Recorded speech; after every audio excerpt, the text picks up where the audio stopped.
嗱，佢個面咧係竹升嘅啦，但係就唔算話好硬嘅。咁咧腩汁咧就唔算話好稀嗰種。咁啊嗱，又有鮮蝦，咁啊目測有8粒應該係咁大粒喎，佢就唔係細粒嗰種嘅。咁最初咧，我見到上邊呢個，咁我咖啡店急急腳始創於1983啦，第一個感覺就係年輕嘅玩意都有嘅噃，佢變咗黑色，988蚊，又或者498蚊，咁啊份量 double 啦，應該係嘛？差唔多啦，差唔多。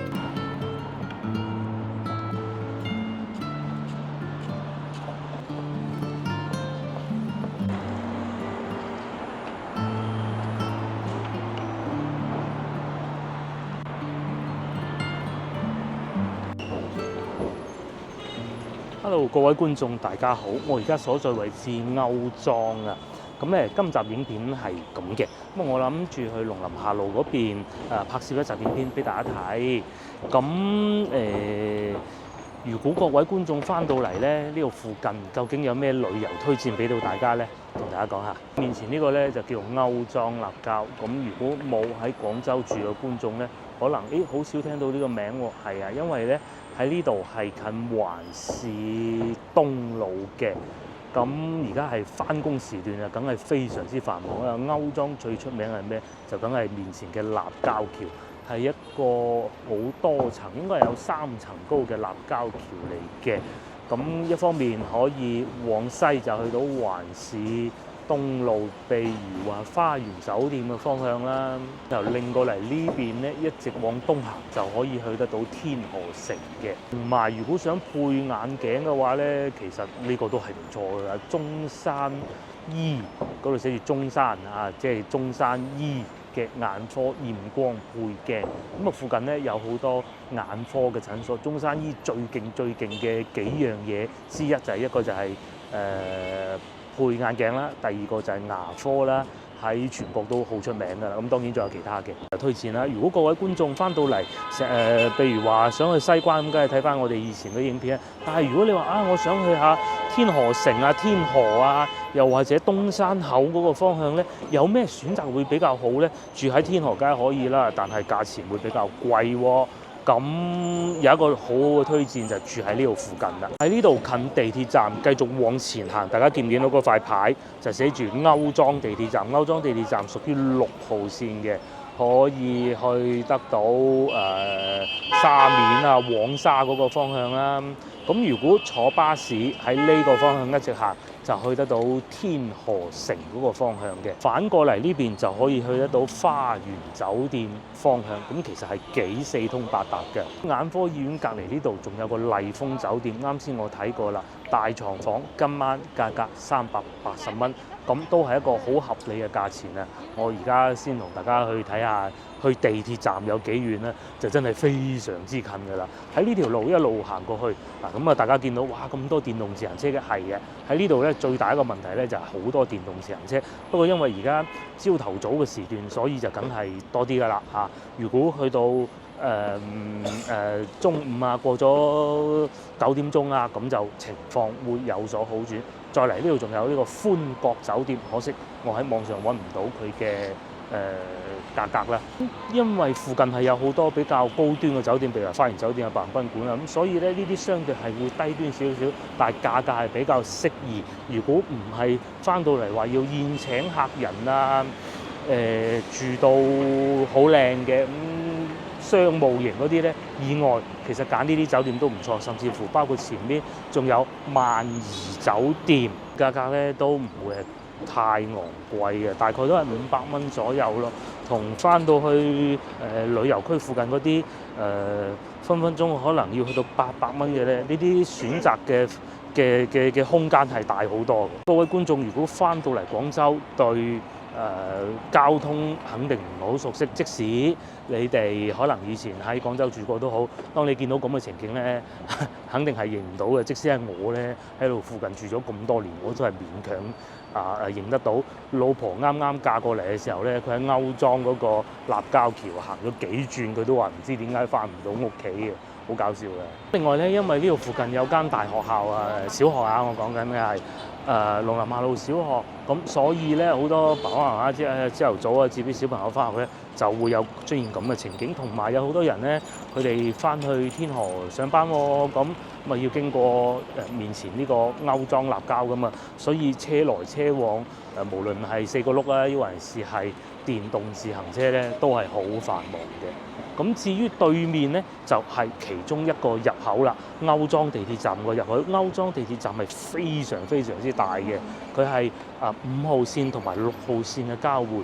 如果各位觀眾翻到嚟想去珠江新城遊玩嘅話，5號線都係可以選擇得到，好方便嘅啫。甚至乎咧，我講喺對面馬路，唔係呢邊啊嚇。喺對面馬路咧，仲有一部巴士叫做245巴士啊，仲可以去到白雲山同埋鹿鳴嘅添，鹿湖嘅添。鹿鳴都到得到嘅，鹿鳴係酒家，鹿湖係一個景點。咁係幾方便㗎，2蚊啫喎坐巴士。咁啊，即使如果喺呢度咧要去天河城嘅話咧，打的士都唔係好貴嘅。我諗唔使跳表咯，因為再往前行就已經係動物園，動物園就上天河立交，天河立交一落咗嚟就已經係天河城啦。但係我俾大家嘅建議係最好唔好喺對面嗰個出入口出嚟咯，對面個出入口應該叫 B 出口嘅。咁啊，我確認一下先嚇，去到前邊就知道㗎啦。你呢啲咧喺度住咗咁多年咧，去到歐莊地鐵站有時候都會認唔到啊！究竟邊個口出嚟會方便咧？咁當然啦，我哋好少會喺歐莊地鐵站出嚟。通常如果要翻屋企咧，都係去到淘金路地鐵站嘅。咁有時候佢轉線係要好遠，行好多路㗎，不過都係喺地下咯。呢度仲有呢個吉子酒店，就係上次我去潮州曾經住過嘅嗰個牌子啦。咁都幾好啊，幾舒服幾靚啊。不過相對價格就會稍為貴一點點咯，貴好似400幾500蚊不到嘅。咁啊，同埋下邊啊仲有便利店，咁好方便㗎啦嘛。好啦，證實到 A 出口，記住 A 出口。A 出口咧出嚟咧，去我先頭經過所講嗰啲酒店咧，就會比較方便嘅啦。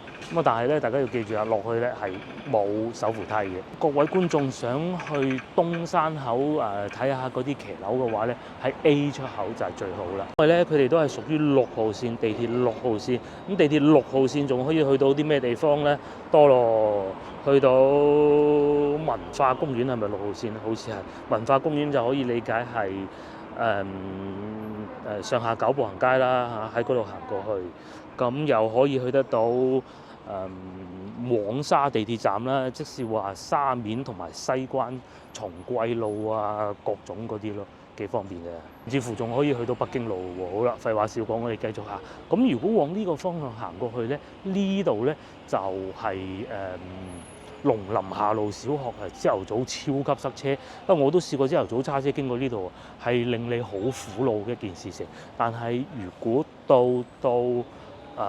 啲小學生放假嘅時候咧，呢度就好暢順㗎啦。咁喺呢度一直往前行咧，就係去得到東風路嘅東風東路嗰個方向嘅，都過嚟呢邊拍攝嘅。但係其實呢邊咧係好近我屋企，我喺屋企都係行路過嚟就得㗎啦，連車都唔使坐，嗰一個地鐵站我都懶得坐。咁大家就可以想像得到，其實係幾方便嘅。影片咧我就會喺農林下路嗰度展開嘅。如果要嚟講熱鬧，應該係傍晚會熱鬧啲嘅，嗰啲餐廳開晒門啦，嗰啲蒸包嗰啲鋪頭應該係叫做老班長嗰啲咧，全部開晒門，嗰啲先好啊。不過因為今日晏晝唔得閒，冇辦法。其實冇乜嘢啫，就係夫人叫我今晚一定要翻屋企飲湯，咁啊聽佢話啦，就唔安排傍晚拍攝，朝頭早過嚟咯，懶啲拍完就可以翻屋企嘅，唔係喺屋企行過嚟，唔使行咁遠啊嘛。但係相反喺呢度附近要食嘢嘅地方就不多個噃，好似呢啲咁，但係其實唔係老字號嚟嘅。行到去農林下路有幾個地方可以選擇得到咯。我哋去到先至同大家慢慢講啦，好唔好？嗱，呢度入去咧就係嗰啲小區嚟㗎啦。如果我冇記錯，附近仲有個叫犀牛路，裏邊影相咧都係好有特色嘅，因為佢啲屋咧係一層一層，但係我真係唔記得咗喺邊個位置入去啦。好似喺呢個位置，唔係好清楚啊。去到就講啦。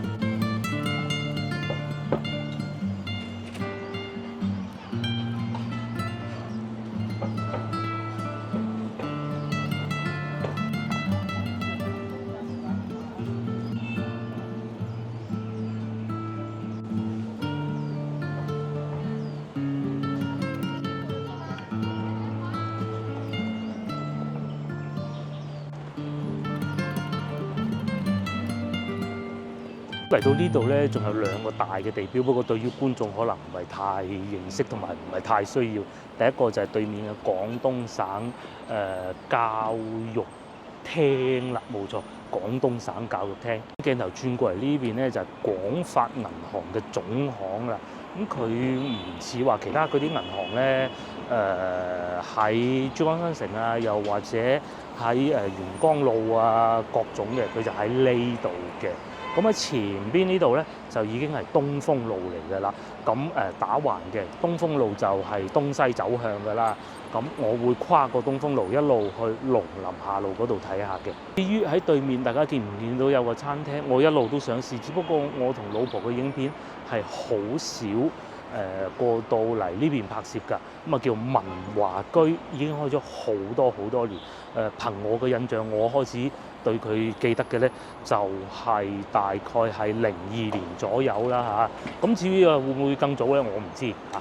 因為是喺其他地方經營咧，我都唔知。面前呢度就東風路啦。咁同埋咧，不過大家可能唔係好留意。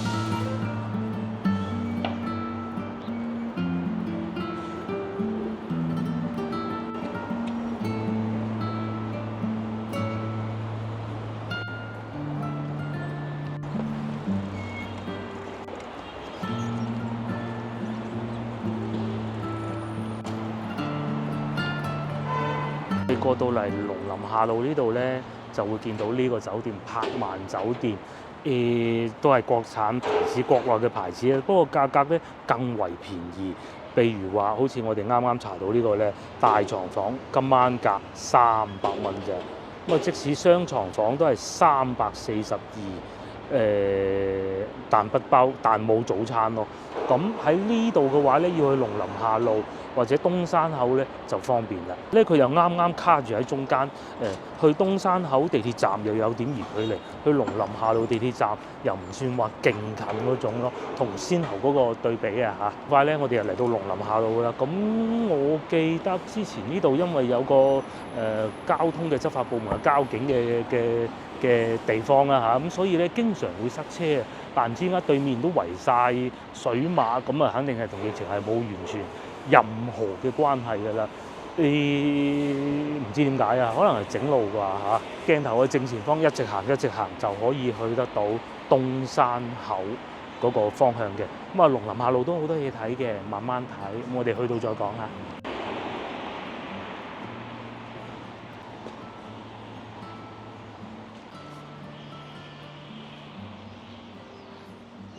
首先第一個地方咧就係前邊嘅廣百百貨。咁以前咧喺呢度附近而家仲喺度㗎嘅一個食蒸包嘅鋪頭啊，小籠包嘅鋪頭咧，要講得算平靚正咧，就真係呢個叫老班長啦。咁佢以前唔係喺大樓上邊嘅，唔係喺呢個商業大廈上邊嘅，喺呢條路仔行過去嘅。咁因為我嘅外省同事咧，就帶我去食過啦，就喺呢條路行入去嘅。咁而家咧，佢又已經搬咗上嚟呢個位置。如果我冇記錯，佢只有呢一間店，係冇分店嘅。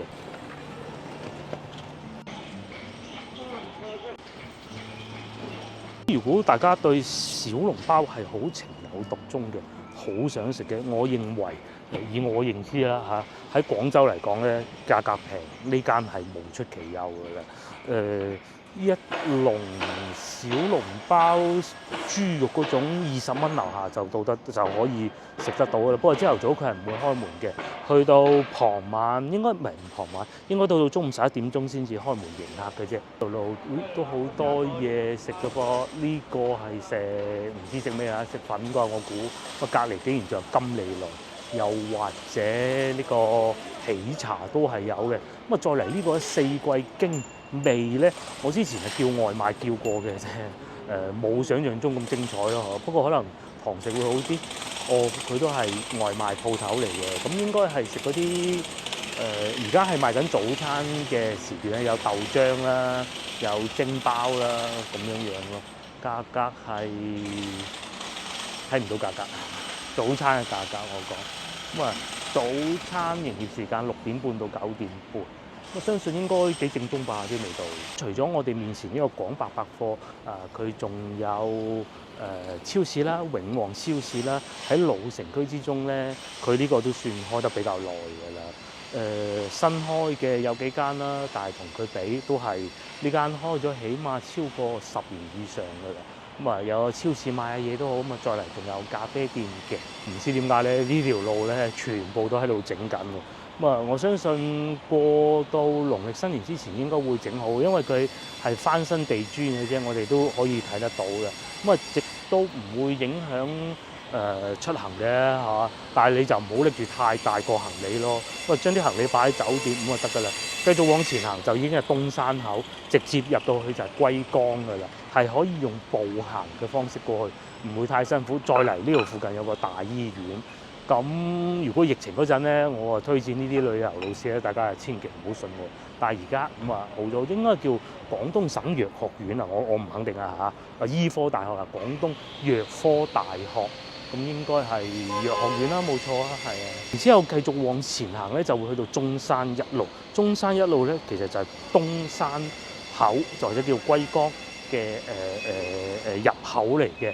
咁啊要去睇下嗰啲民國風嘅建築物啊，各種啊，嗰度就一定唔會令你失望。而且咧，佢同西關嗰啲唔同，西關嗰啲咧就當時用緊嘅時候啊，我講通常咧都係一啲平民百姓少少啦。至於東山口呢邊嗰啲民國風建築物咧，就係達官貴人啦。另外繼續往前行，大概去到電車站嗰個位置咧，就仲有永盈茶餐廳，同埋永盈茶餐廳嘅對面都有個商場嘅。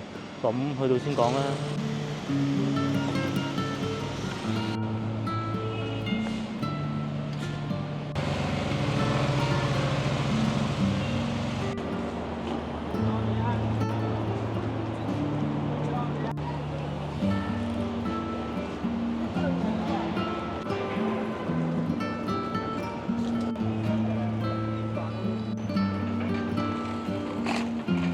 嚟到呢度之後咧，咁啊我哋會見到正前方一路行過去咧，有個電車站嘅，咁咧就講明你已經好接近東山口㗎啦。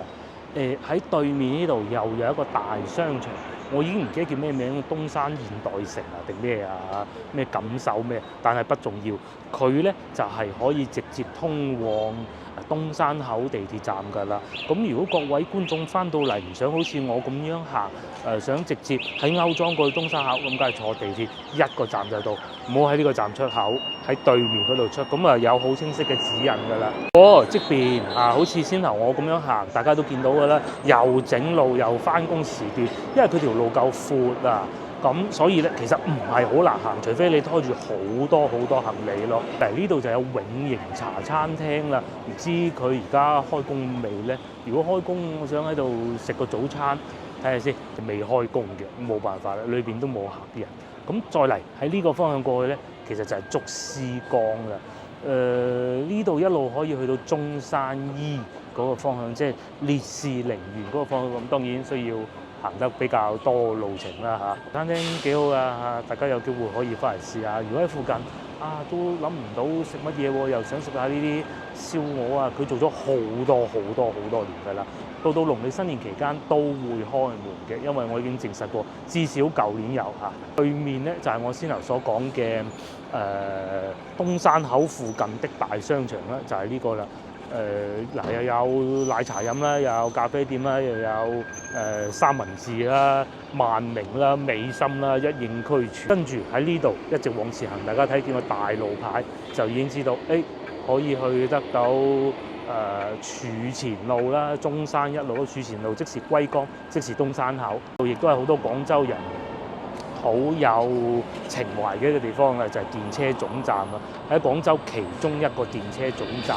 嚟帶大家睇清楚，東山口站佢個名就叫做咁。然之後呢個係 C 出口咧出嚟咧嚟東山口咧係有一段距離嘅。咁喺對面應該係 A 出口嗰度出會方便啲咯。至於係咪 A 出口咧，去到再講嚇，睇確認一下。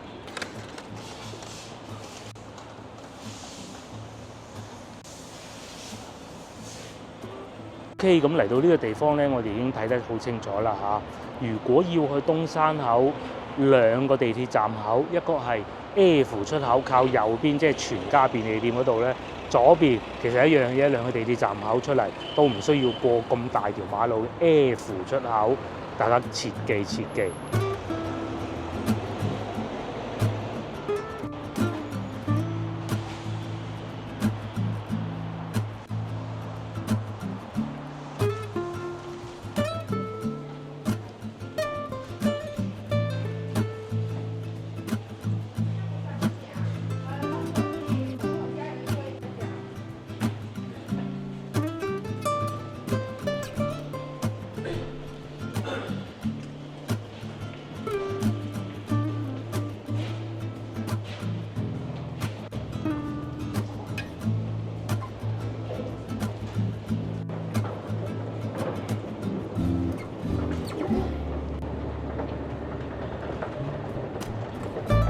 由於近期越嚟越少嚟到東山口啊，我有啲地方都唔認得路啦。對上一次係直播過嚟呢邊嘅，當時好似仲落雨添。咁面前呢度就係署前路，曙光嘅曙，通常我哋係會咁叫嘅。如果喜歡啲年輕人的玩意咧，就咁梗係要傍晚過嚟啦，或者星期六日呢度多人到爆。咁但係如果想睇安安靜靜地睇下東山口嘅建築物咧，我就建議朝頭早過嚟會更好。如果去到傍晚啊或者節假嘅咧，都係啲年輕人企喺嗰啲民國風嘅建築物面前影下相啊咁樣幾你淨係影得到人哋影相嗰啲情景咯。咁但係如果朝頭早過嚟，好似而家呢啲時段咧，年輕人仲瞓緊覺啊嘛，應該冇咁多嘅啫。同埋可以去東山口市場，好似係叫做龜崗市場嗰度睇下咯。睇下市場都好熱鬧嘅嗰度，但係就細咯。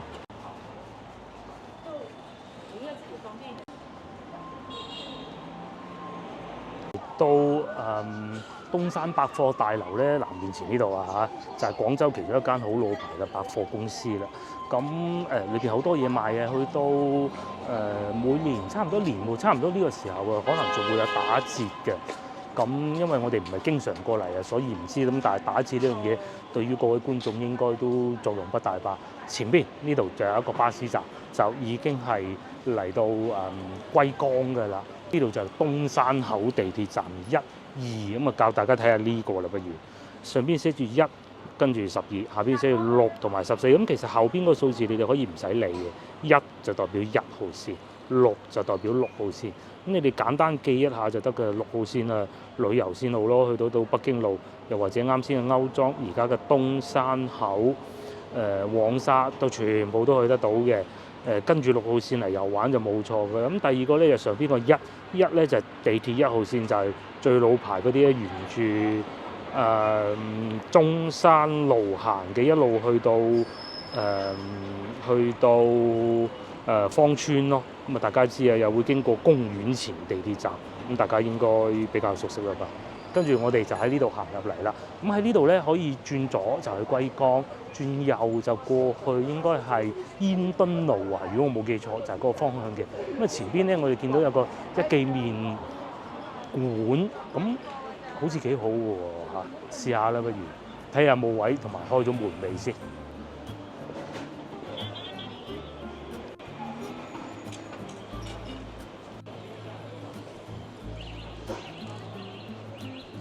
再嚟有一個旅遊推薦，我未食過啊，但係好多人都話好好嘅。如果喜歡食牛雜，唔係非要翻到去老城區啊、西關嗰啲，據說呢一家都係唔錯，但係就冇堂食嘅，只能打包，就係咁啦。呢度寫晒價格㗎喎嚇。譬如話大碗啊18蚊，我見到最貴；麵筋牛雜20蚊，我見到最貴就係呢一個啦。牛腩粉麵20蚊，或25蚊。選擇多嘅噃，免費打包。至於我咧，就去睇下呢個麵店開檔未啦，係開咗檔嘅，就係呢個雲吞麵嘅專家咁嘅噃。一記麵館咧，好似喺我屋企附近都有一間，不過唔知係咪係同一間啦嚇。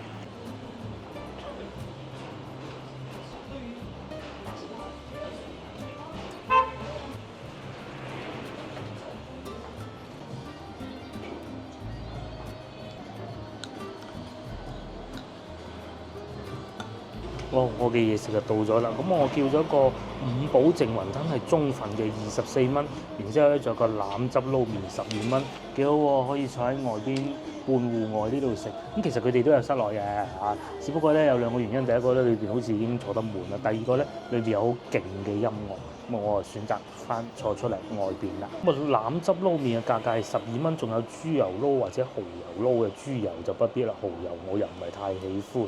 咁啊，所以揀咗腩汁撈麵，都係呢種竹升麵嘅，咁啊有好多腩汁喺下邊嘅，都唔算太稀。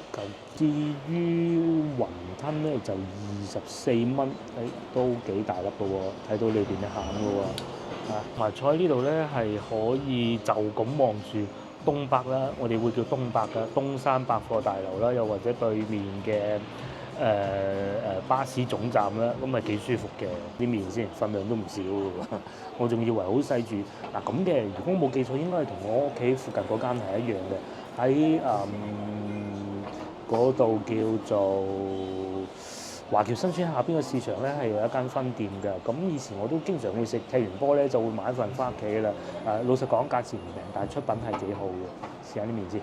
嗱，佢個麵咧係竹升嘅啦，但係就唔算話好硬嘅。咁咧腩汁咧就唔算話好稀嗰種，咁啊係就係即係煮牛腩嘅時候咧，煮多啲汁咁啊做腩汁撈麵咁嚟用嘅啫，幾好㗎。咁以前咧我嚟呢度食咧都係踢完波嗰陣去嘅，咁啊踢完波翻屋企經過，咁啊買一份翻屋企食，份量就肯定唔會令你失望㗎啦。然之後我通常都係會叫一個淨雲吞，再加一個淨麵咁，即係好似依家咁食咯。同埋佢啲辣椒醬好特別嘅，咁咧成隻辣椒見得到㗎啦嚇，有啲剁開咗嘅辣椒咧，有辣椒味同埋好辣嘅。大家如果食嘅時候咧，就一定要注意啦。咁佢哋係有淨辣椒賣嘅，係28蚊一樽。最初咧呢個麵店開嘅時候咧，好耐之前，好似嗰陣啱結婚無耐嘅。咁我老豆經過去買餸，咁啊梗係好八卦我老豆。佢話：哇，嗰個麵店咁貴，都唔知有冇人食嘅。做到今日分店越開越多喎。佢又唔算話擴張得好快好勁嗰種嘅，慢慢開一間，喺啲比較有消費能力嘅地方開店啦。啲麵係幾好嘅，確實係唔錯，唔會太硬。同埋佢哋嘅裝修咧都係好優雅，好似有呢啲半戶外嘅座位咧，即使喺裏邊咧，佢啲裝修咧都係用到好酸枝台椅啊嗰啲咯。咁所以咧佢就賣得咁貴啦。亦都正係因為賣得咁貴咧，所以咧裝修可以靚啲啊嘛。呢個時候就試下雲吞啦，五寶雲吞，意思即係話裏邊咩都有，揀個蝦子嘅呢個。咁佢係大粒呢種嘅，就唔係細粒嗰種嘅。嗱，又有鮮蝦，咁目測有8粒應該係，咁大粒喎，佢就唔係細粒嗰種嘅。如果各位翻到嚟旅遊，又唔想話去成日去埋西關嗰啲，雖然好，但係咧地方環境肯定係冇東山口呢邊啲咁好啊。咁當然價錢都會平啲嘅，可以過嚟呢度試下。至於你話味道方面咧，好老實講啦，大同小異嘅我都食過好貴嗰間，貴到好離譜嗰間咧。精緻啲咯，各方面做得。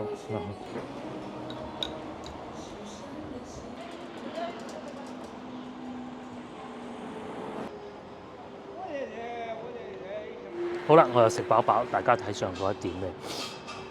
我第一次食五寶麵嘅，咁好似冇鮮蝦蟹子雲吞麵咁好。咁啊，大家呢啲適才專變啦，口味個人口味原因。但個麵我係真係覺得應該要一讚。我啲牙齒並不是太叻，我都已經講過好多次，我係好討厭食嗰啲好硬嗰啲竹升麵，睇上去好似好彈牙，其實也就不過如是嗰種咧。我中意食腍嘅麵嘅，但係有時候腍嗰頭又唔好嘅喎。佢呢度啱好，恰到好處，係幾好嘅。後嚟我哋就喺呢度行下啦。咁而家呢個時段咧，肯定係好少年輕人㗎啦。但係咧，你睇下，哇！呢啲咁年輕嘅玩意都有嘅噃。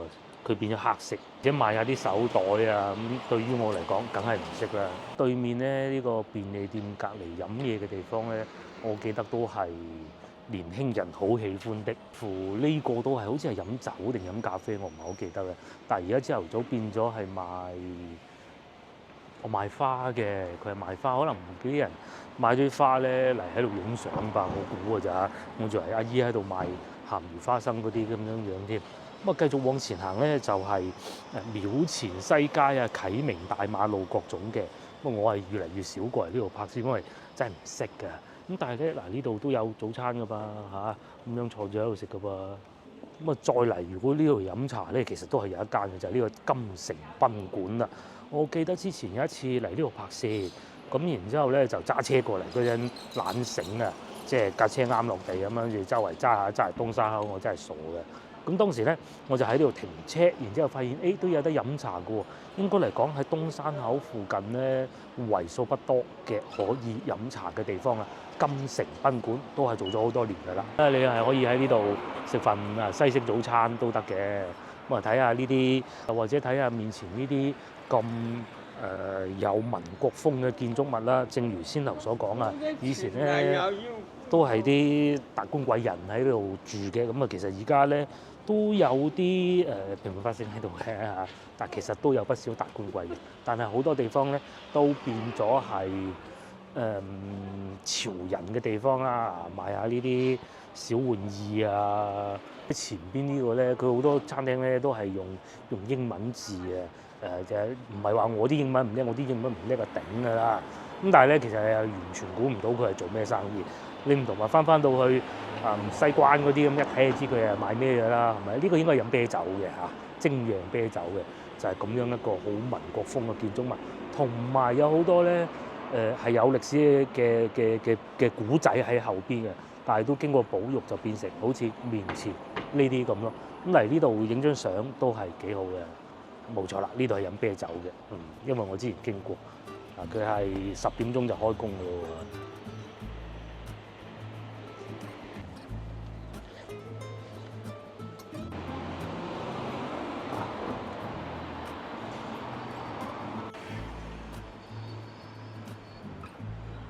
如果咧大家翻到嚟呢度咧，唔知點樣行點樣玩咧，呢度係有幅地圖嘅。不過我嘅建議係咧，其實唔好似我而家咁行，我覺得應該係先直接行入去龜崗嗰度，睇下當地嘅社區啊，行下市場啊，望一望。你唔使入去市場買噶嘛。咁但係咧呢度咧就有一個好清晰嘅地圖啦，哇幾清晰你睇，真係完全超出我啲認知嚟嘅。咁啊呢個就係酒店啊，停車場，我啱先講個停車場就係呢個啦。咁啊，又有呢啲食府啦嚇，又有寵物店啦，有隻豬嘅，又有啤酒啦，啤酒應該啱先我經過嗰個，同埋原來仲有瑜伽酒店嘅，超級多。有部分嘅住宅小區啦嚇，係佢咁樣半封閉嘅，應該都係可以行得到過去咁，但係最好不必咯，因為唔係話派人哋趕你走啊，你擅闖民居，你唔知佢嗰邊出唔出得翻去㗎，係咪？咁啊就係沿住大路行咁就冇錯㗎啦。呢度又有西餐廳喎，係咪？幾巧啊！全部寫英文，都有中文嘅。咁又有黑松露奶油蘑菇手工麵嘅喎，有拼盤咁嘅喎，好似去到菲律賓見到嗰啲咁啊。香港有時都會見到嘅，好多餐咧唔係話去快餐店就見到嗰種麻辣鮮蝦天線麵，唔知你係中意食呢款？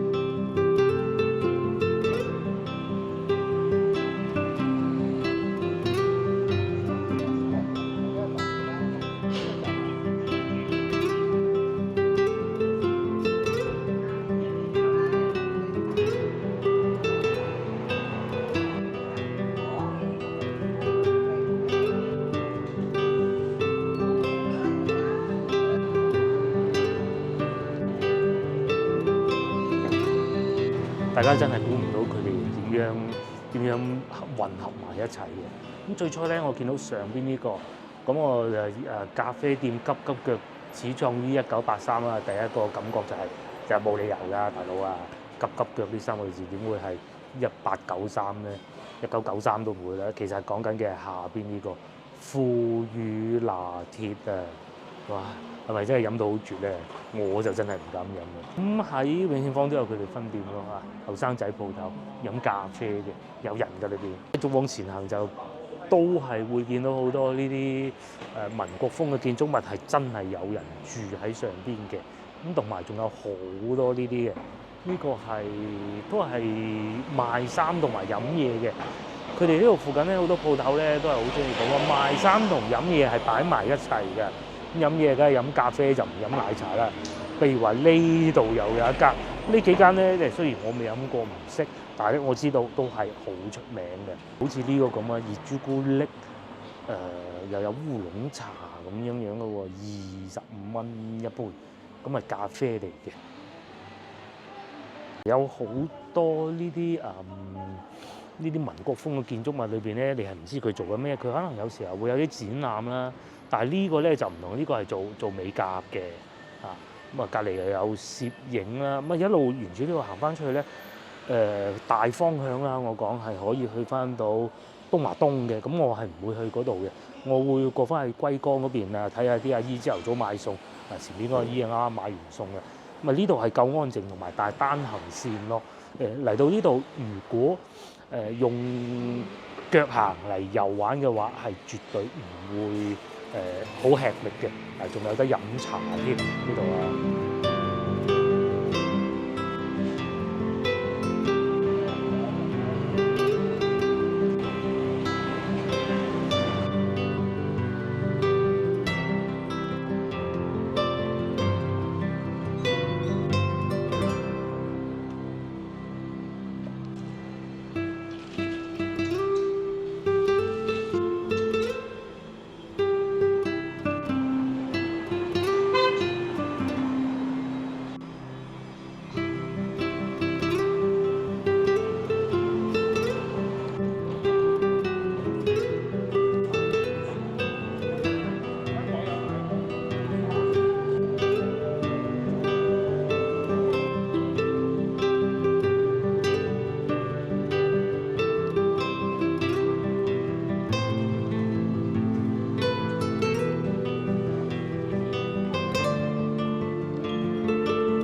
我哋又翻到嚟龜崗呢個地方啦啊！咁喺鏡頭嘅左邊呢度轉過去就係龜崗，咁喺鏡頭往右轉少少呢個方向係大概過得到去培正中學嗰個方向啦嚇。至於再往右轉呢度咧，就可以去到東湖公園嘅。再往右轉呢個方向就向西行。一路可以去到烈士陵園啊、東華西啊、教場東嗰個方向嘅。咁當然啦，呢個方向要過去教場東係比較遠。嚟呢個環節我就會往呢個方向行，呢度咧會一路通翻去地鐵站啦。如果大家唔想好似我先頭咁行嘅話，可以直接就過嚟龜崗呢邊睇下啦，影下相啦。咁但係呢邊咧就相對嗰啲民國風建築物就少啲，就係社區嘅感覺啦。即係譬如話有阿叔叔啊賣菜啊，裏邊呢啲鋪頭啊賣菜咁樣嘅阿姨喺度啊晨運下啊咁嘅。呢度一路行就係龜崗大馬路啦。原來呢度都有希岸酒店嘅喎，咁相信價錢都唔平啊！查下先。好啦，又合理喎，429蚊，咁啊都係4字頭，4字出頭咁樣樣啦嚇。呢度都方便嘅，喺呢度住喺呢度幾好嘅。面前呢度咧就係東山口，往右轉就係東山口肉菜市場。再嚟呢度有個酒家，東山湖酒家。咁啊繼續往呢個方向行，好似我哋未嚟過嘅，冇乜印象啊。通常我哋好少會嚟呢邊噶嘛。咁啊呢邊係有市場啦，但係好少會嚟呢度買餸。通常都去翻龍津路市場啊，各種嘅。同埋呢個位置，我記得以前係廣州酒家嚟嘅，而家變咗另外一個地方飲茶喎。應該就係我先頭嗰講東山湖酒家啦，冇錯，就喺呢度。以前就係廣州酒家所在地，呢仲有年夜飯添㗎咯喎。咁啊係，都初一啦嚇，再唔訂都未必趕得切㗎啦。呢度，而且盤菜啦、賀年盤菜呢啲係唔坐低慢慢食嘅嚇，應該係打包帶走，僅限外賣冇錯啦，988蚊，又或者498蚊。份量 double 啦，應該係嘛？差唔多啦，差唔多。呢邊咧又有社區嘅生活氣息啦。行入去就係市場，咁我簡單帶大家行行啦，因為餸就唔買啦。琴日已經喺龍津路市場買咗咁多，家姐喺度買餸，其實肯定都唔好講其實啦，係肯定冇龍津路市場咁平㗎嘛。有邊個地方平得過龍津路市場咧？不多。1年之前咧喺呢度曾經直播過，有好多觀眾對呢度好熟悉，比我熟悉得多。譬如話面前呢個公證處咧，原來係做咗好多年嘅。然之後喺附近咧，亦都有好多新落成嘅，都唔知算唔算叫做樓盤啊？佢係將啲舊屋重新改造過，譬如正前方呢一個啦，以及喺前邊往左轉呢一個，但係呢度附近嘅樓價咧就非常之驚人。咁啊，因為點解咧？因為咧附近咧有好多好學校，隨便一間都好好㗎啦。喺如果嗰啲學校咧放翻到去其他區嘅話咧，係超好嘅。不過我都記得曾經又幫觀眾嚟過呢度拍攝佢曾經住過嘅地方。至於我話有個好貴嘅樓盤，應該新落成嗰種啊嚇，應該好似喺呢度往左轉嘅，咁應該係呢個啦，係好驚人嘅價錢係。面前就係東山肉菜市場，咁喺廣州嚟講咧，呢個市場咧就好闊落嘅。因為附近住嘅居民咧都比較多啊，所以佢會係人氣都幾旺嘅。咁啊往左轉呢個咧就稍為貴啲，但係行得舒服啲。然之後喺呢度往右轉，呢度往右轉咧，價格咧就便宜好多。兩個市場係咁近嘅，但係環境嚟講咧，就梗係右邊呢度狹窄得多，冇咁好行㗎啦。但我先頭所講比較平價、低端少少、平民化價格嘅市場啦，咁大家就見到咁樣啦，係咪？喺呢度入去裏邊仲有個室內，應該叫做龜崗市場，冇錯啦。哇！你睇咁熱鬧，係堪比呢個福林市場，即係龍津路市場㗎。我就唔入去啦，唔買嘢。喺呢度一轉出去咧，一直行就可以去翻到龜崗嘅。咁係價格肯定係貴啲嘅啦，但係裏邊環境就靚好多咯。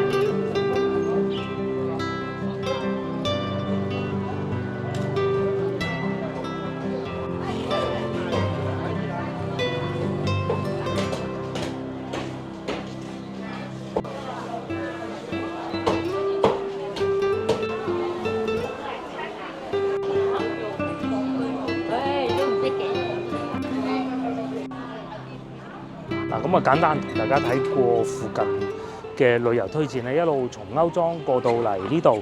咁啊，如果真係要行嘅，我就不是太推薦，除非你好喜歡慢慢睇。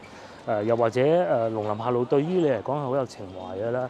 咁呢邊嘅餐廳肯定係唔會話好似翻到龍津路啊、西關嗰啲咁經濟實惠、咁便宜。但係環境當然係會好啲啦，更有味道啦。咁如果翻到嚟廣州遊玩行到厭晒啦，西關嗰啲咁過嚟呢邊睇下，亦都係一個唔錯選擇嚟嘅。同埋真係住喺歐莊係一個唔錯嘅選擇嚟嘅。唔會話好似西關嗰啲咁殘舊啦嚇，我都唔怕咁講嘅。價錢亦都唔會話勁昂貴，俾多100蚊到啦，同等嘅就係房間嘅話。咁好啦，今集影片到呢度結束啦。share 呢條影片俾你嘅朋友，又或者幫我點個 like啦。下集見啦，拜拜。